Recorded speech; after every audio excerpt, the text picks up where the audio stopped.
अजीजों, वही हवाला जो हम सुनते आए हैं, आए हम निकाले मत्ती रसूल की अंजील और उसका 6 बाब और उसकी 16 आयत से।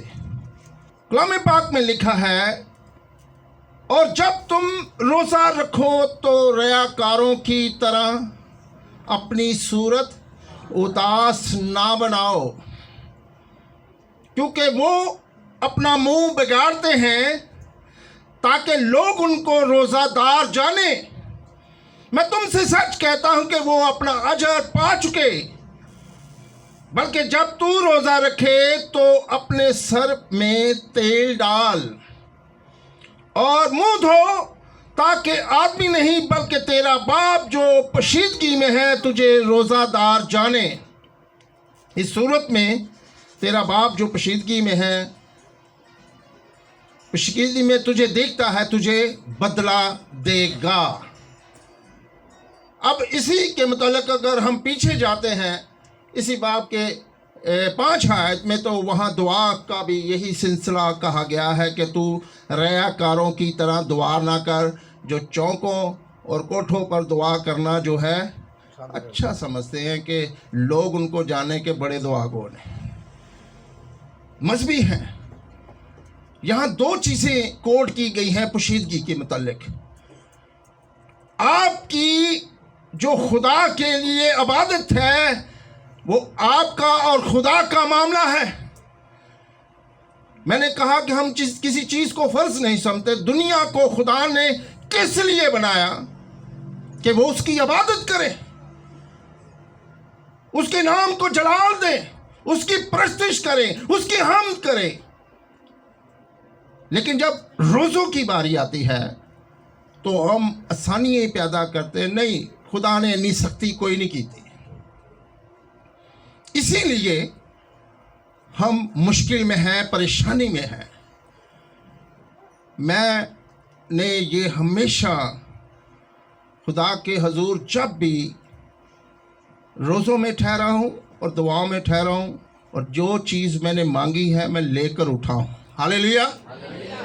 इसका मतलब है ईमान यीशु पर है कि खुदावंद तेरे कलाम में लिखा है। अच्छा, 2 चीज़ें पिछले अहदनामे में अगर हम जाते हैं तो वहाँ रोज़ा किस तरह रखा जाता था? अपने सर पर खाक और राख लगाते थे, अपने जिस्म पर टाट ओढ़ते थे और गिरियाजारी करते थे, रोते थे। अच्छा, मैं उसको डिफाइन करता हूँ, दोनों चीज़ों को अलग अलग करता हूँ कि दोनों चीज़ों में फ़र्क क्या है। आज खुदा हमारे मुंह को धोता है, हालेलुया, हमें पाक और साफ कर देता है। वो कहता है कि अपने सर पर तेल डाल, यानी यीशु का लहू जो मसा किया हुआ है वो हम अपने सरों पर डालते हैं और उसके डालने से हमारी सारी बीमारियां धुलकर पाक और साफ हो जाती हैं। लेकिन जब हम पीछे जाते हैं तो लोग अपने दुख, अपनी मुसीबतें जब उन पर आती थी, कौम पर आती थी या घराने पर आती थी, वो चौकों पर बैठ जाते थे, गिरियाजारी करते थे, रोते थे, खाक डाल ली, राख लगा ली और इंसानों को भी और खुदा को भी दिखाते थे कि ऐसी बड़े दुखी हैं, हम मुश्किल में हैं। खुदा हमसे चाहता है कि हम उस तरह के रोज़े रखें जो उसको पसंद है। आमीन। आज खुदा आपके सरों पर खाक नहीं लहू लगाता है, हालेलुया। तब्दीली आ गई। अब मैंने कुछ ये बुध वाले दिन देखा, कई बेटियों ने यहाँ माथे पर सलीब का निशान बनाया है राख से, लेकिन जब पेंतिकोस्त के चर्च में जाएंगे तो आपको राख नहीं मसा किया हुआ तेल मिलेगा। मेरे अज़ीज़ों, रोज़ा रखना लाजमी है, इसमें आपकी तरबियत होती है, रोज़े रखने से आपको एहसास होता है कि दूसरों की ज़िंदगी कैसी है। रोज़ा रखने से आपके दिल में जो है वो नरमी पैदा होती है। रोज़ा रखने से आजिज़ी आती है। रोज़ा रखने से आपकी दुआया ज़िंदगी बढ़ जाती है जो मुसलसल ख़त्म होती जा रही है। लेकिन अगर आप चाहते हैं कि मैं ज़्यादा दुआगो हूँ, अगर आप चाहते हैं कि ये काम मैं छोड़ना चाहता हूँ लेकिन मुझसे ये काम छूट नहीं रहा, तो यकीन जाने आप रोज़ा रखें और साथ दुआ करें। ईमान रखता हूँ कि वो काम आपकी ज़िंदगी से हमेशा के लिए जाता रहेगा। लेकिन उसके लिए हमें रोज़ा रखना है। अच्छा, कुछ लोगों की बात है, वो कहते हैं कि मैं रोज़ा रख नहीं सकता, चल मैं तेरा रोज़ा खुलवा देना। ऐसा है, ऐसा करते ना हम। ये हम जिस माशरे में रह रहे हैं, जिस मुल्क में रह रहे हैं, यहाँ भी ऐसे कई होता है। कुछ लोग बीमार होते हैं, वो कहते हैं मैनू तो शुगर है तो मैनू तो बड़ी भूख लगती, रोज़ा नहीं मैं रख सकता, लेकिन मैं रोज़ा खुलवा सकता। अच्छी बात है, नेकी किसी भी सूरत में हो जाए करनी चाहिए। लेकिन मेरे साथ कलाम पाक में से देखें, यसाया नबी की किताब और उसका चैप्टर 58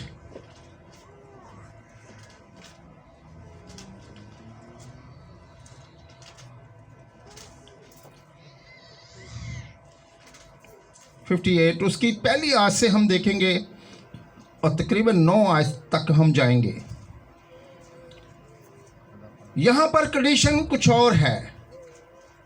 यहाँ पर लिखा है गला फाड़ और चेला। अच्छा, मैं इसको भी डिफाइन करता हूँ। बाद दफ़ा हम दिल में दुआ करते हैं कि नहीं ये उच्ची दुआ करना नहीं लिखा है, उच्ची आवाज़ दुआ नहीं करनी चाहिए।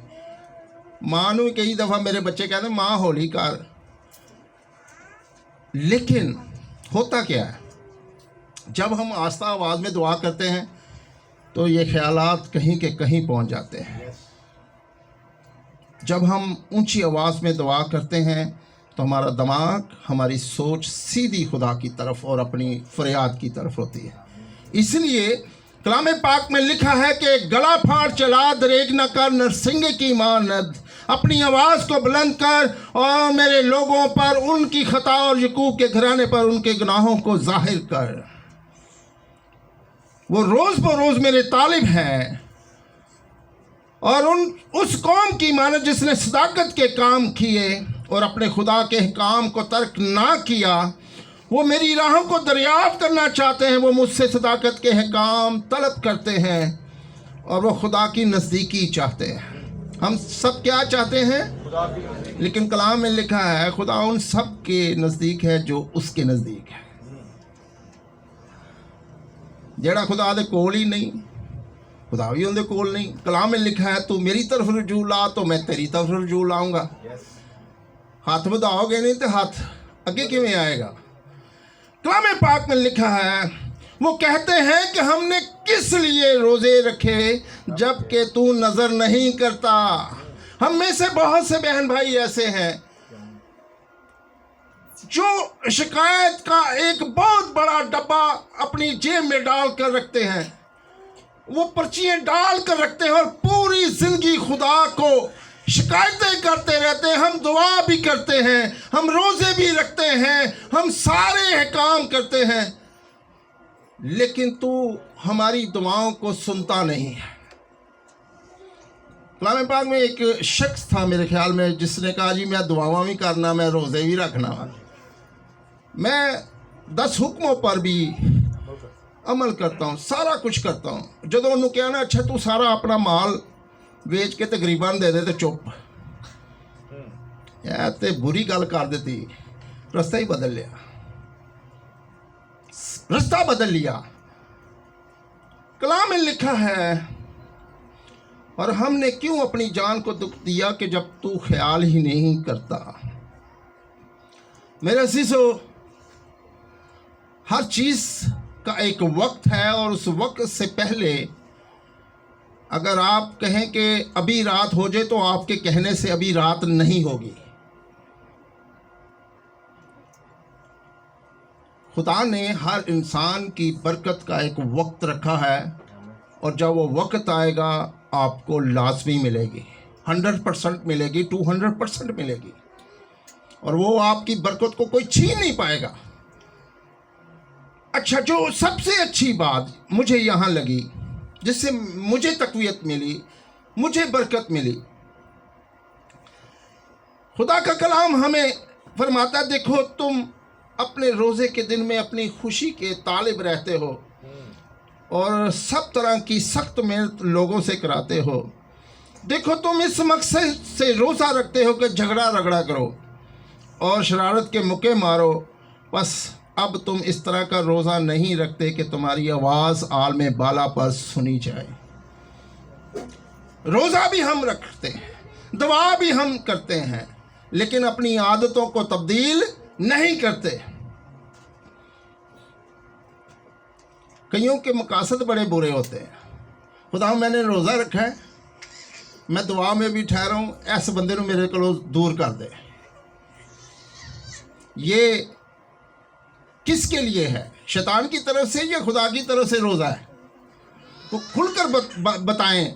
अगर हमारा मकासद ये हो कि खुदावन हमारे पड़ोसी को हमारी ज़िंदगी से दूर कर दे, इसको नीच कर दे, इसको बर्बाद कर दे, मैंने इसलिए रोज़ा रखा, तो फिर मुझे ये बताएं, ये खुदा की तरफ से है या इंसान की तरफ से?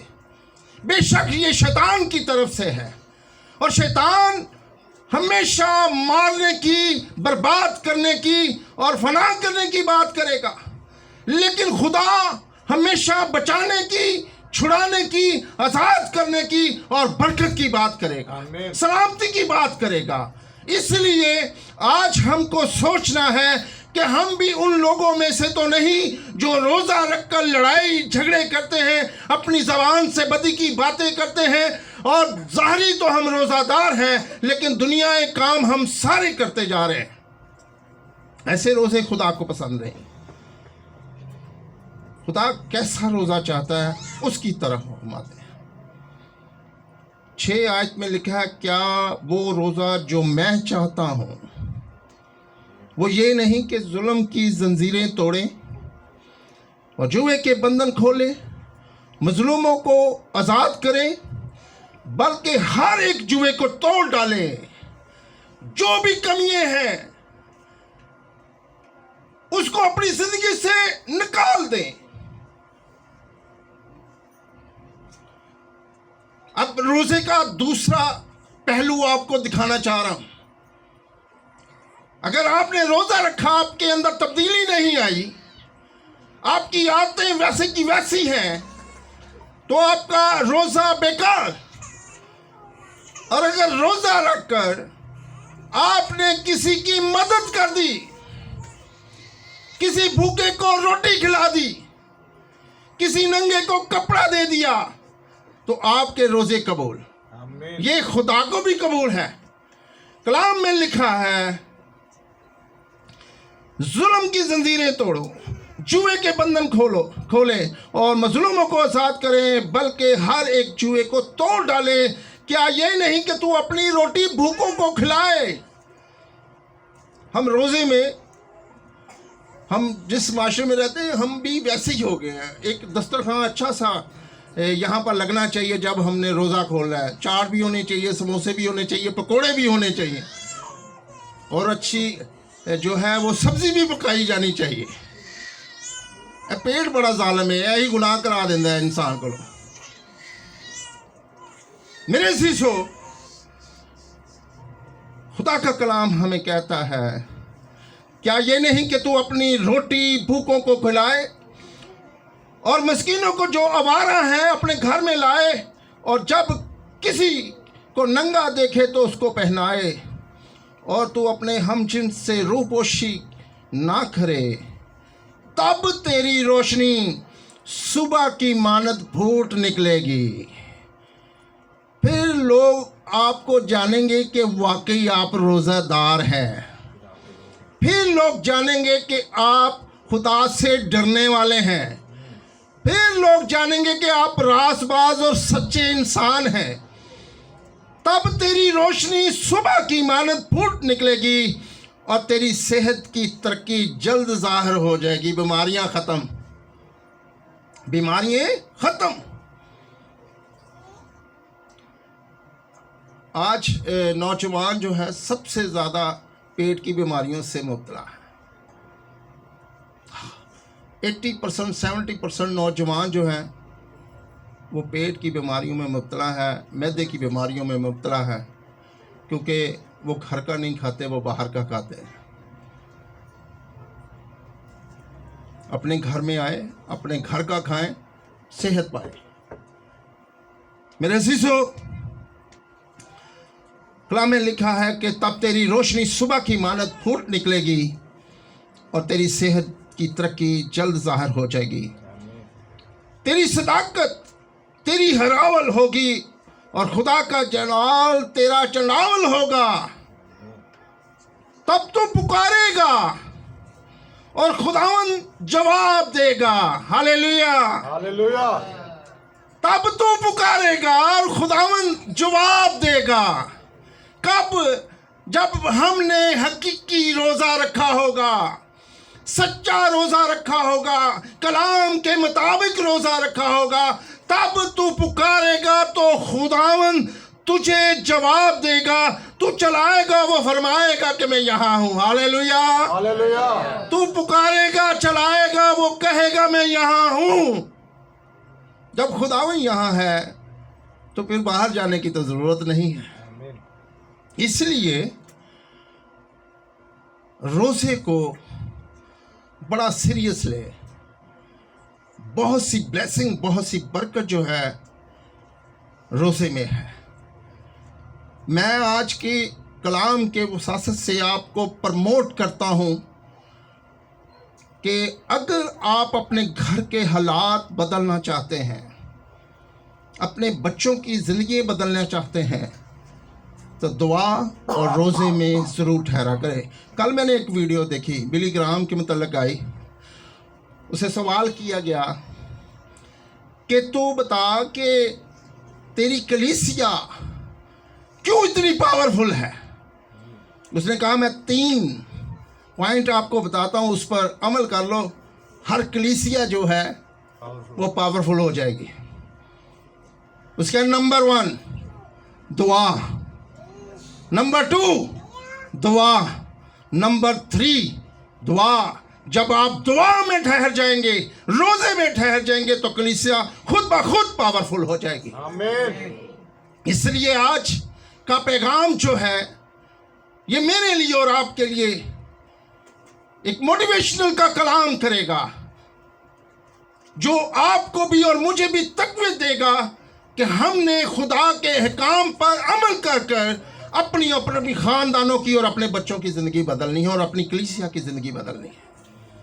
खुदा का कलाम पढ़ा जाना, सुना जाना हम सब के लिए बाइसे बरकत हो।